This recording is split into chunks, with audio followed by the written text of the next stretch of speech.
এখন কিন্তু বর্ষাকাল, সবাই খুবই সতর্ক থাকবে, কারণ বর্ষাকালে সাপরা এদিক ওদিক বেরোয়। তো আমাদের পাশে এক কাকিমার বাড়িতে এই সাপটা ঢুকেছিল। কেউ বলতে পারবে এটা কি সাপ? হ্যাঁ, এটা ছিল গোকরো সাপ। দেখতেই পাচ্ছ, বেশি বড় না, তাও মোটামুটি অনেক বড়। আর গোকরো সাপের কতটা বিষ থাকে তোমরা নিশ্চয়ই জানো।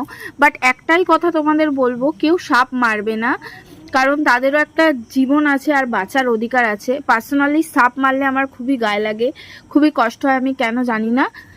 বাট তোমরা কেউ সাপ মেরো না। সাপকে মানে যারা সাপ সংরক্ষণ করে, ধরে নিয়ে গিয়ে অন্য জায়গায় ছেড়ে দেয়, তাদের সাথে প্লিজ যোগাযোগ করো। সব জায়গায়ই আছে। তোমাদের যদি কন্ট্যাক্ট নাম্বার কারোর লাগে আমাকে বলো, আমি দিয়ে দেবো। তারা তোমার বাড়ি এসে ধরে নিয়ে যাবে, কোনো চার্জ কিছুই নেবে না। তো প্লিজ তোমরা কেউ কিন্তু সাপ মেরো না, প্লিজ। সাপ ধরাদের ফোন করো, তারা কিন্তু সাপ এরকম কি সুন্দর কৌটোই করে ভরে নিয়ে বাড়ি চলে যাবে। একটা জীবন বাঁচাও, তাদেরও প্রাণ আছে, তাদেরও বাঁচতে ইচ্ছা করে। যেহেতু এখানে পাখির খাঁচা দেখতেই পাচ্ছ, পাখির ঘরে সাপ ঢুকেছিল।